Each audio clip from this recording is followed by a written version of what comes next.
সব জামা ভিজে গেল। আজকে আবার সোমবার, এদিকে লোনের স্যার চলে আসবে। আমার বরটা যে কোথায় গেল কি জানি।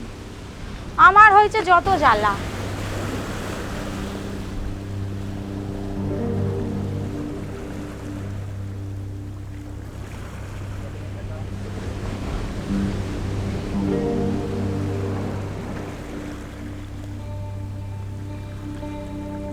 দিদি, ও দিদি, ওই ওই লোনের স্যার চলে এলো।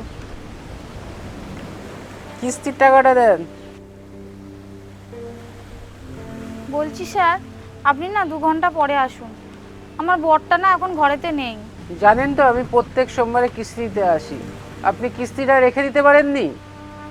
আর আমার অফিসে গিয়ে কত কথা শুনতে হয়। বলছি স্যার, আপনি তৎক্ষণ অন্য দলে গিয়ে টাকাটা তুলুন, আমি আমার বর এলে আপনাকে ফোন করছি।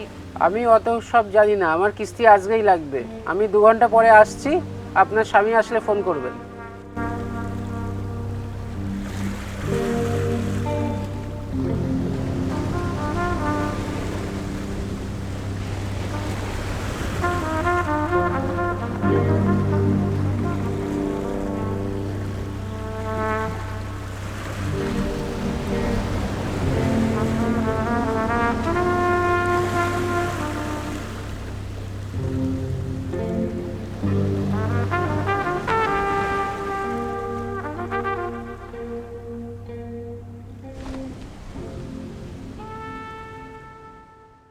কি গো, বাইরে বৃষ্টি পড়ছে, এখানে বসে আছো?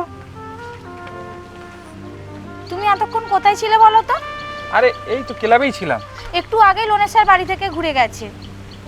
তুমি আর কতদিন এভাবে পালিয়ে পালিয়ে বেড়াবো বলতে পারো? তুমি এই মাসটা একটু ম্যানেজ করো সোনা, আমি সামনের মাসে ঠিক দিয়ে দেবো। এবার দেখছি তোমার জন্য আমাকে দেহ ব্যবসায় নামতে হবে। স্বপ্না, ঠিক করে কথা বলো। কি ঠিক করে কথা বলবো? এইভাবে কি বাঁচা যায়? আমার হয়েছে যত জ্বালা।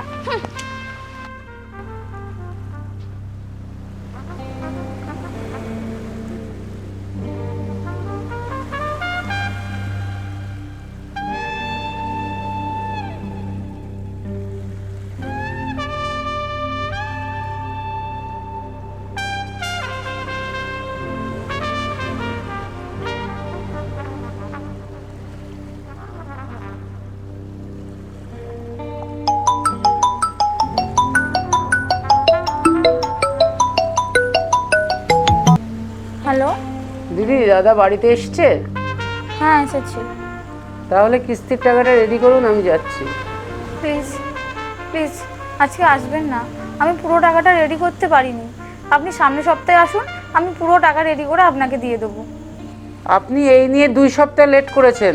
আমাকে অফিসে কত কৈফিয়ত দিতে হয় জানেন? আপনারা লোনটা নেওয়ার সময় কত মিষ্টি মিষ্টি কথা বলে লোনটা নেন, আর কিস্তি দেওয়ার সময় এত ঝামেলা কেন করেন? আমি সব বুঝতে পারছি স্যার, আমাকে আর কটা দিন সময় দিন।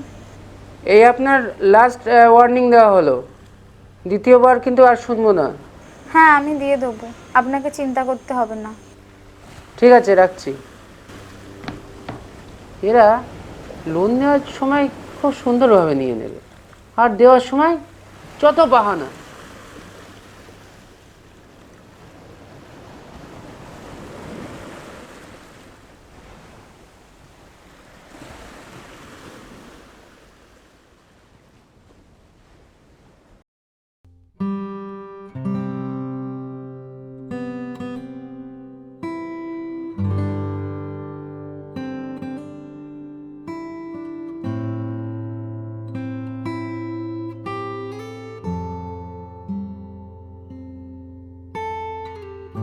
মা,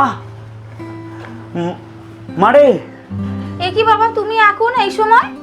তোর নাকি শরীর খারাপ, তা ওষুধ ঠিক মতো খাচ্ছিস তো? আমার শরীর হ্যাঁ। খারাপ? হ্যাঁ, ওষুধ খাবো কি জন্যে?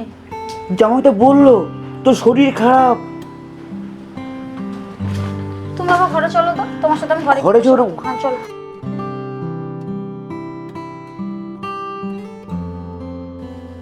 আচ্ছা বাবা, তুমি এবার আমাকে বলো তো, তোমার জামাই তোমাকে কি বলেছে?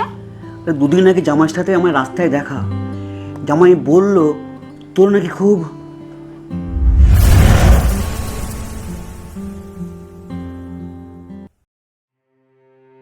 কি হলো বাবা? আপনি ভালো আছেন?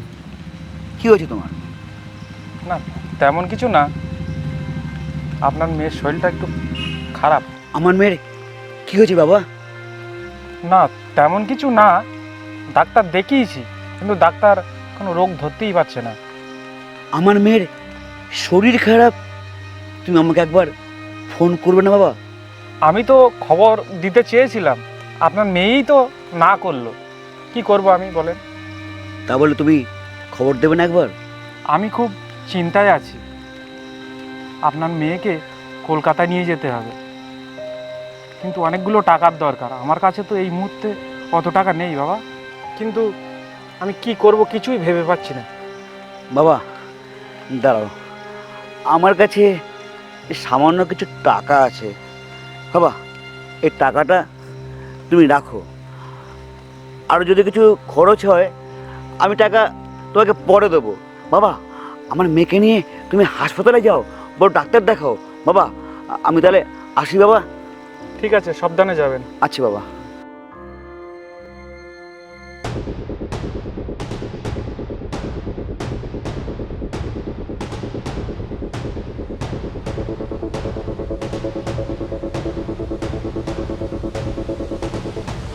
যাক, এই মাসের কিস্তিটা তো জোগাড় হলো, পরে আবার ভাবা যাবে কি হয়। দেখেছো বাবা ও কতটা নিচে নেমে গেছে? স্বপ্না, স্বপ্না, এই কি বাবা, আপনি কখন এলেন? এই তো কিছুক্ষণ। তা বাবা মেয়েকে ডাক্তার দেখিয়েছো? না, আজকেই নিয়ে যাব। চুপ, একদম চুপ। আর একটাও মিথ্যা কথা বলবে না। মিথ্যা কথা বলতে লজ্জা করে না তোমার? আর এই বয়স্ক মানুষটার থেকে টাকা নিতে তোমার লজ্জা করে না? কি করব স্বপ্না, তুমি তো জানো আজ 3-4 মাস আমার কোনো কাজ নেই। কাজ তো খোঁজার চেষ্টা করছি, এদিকে সংসারের জ্বালা, লোনের কিস্তি, কি করে দেবো বলো? তুমি পারলে আমাকে ক্ষমা করে দিও বাবা।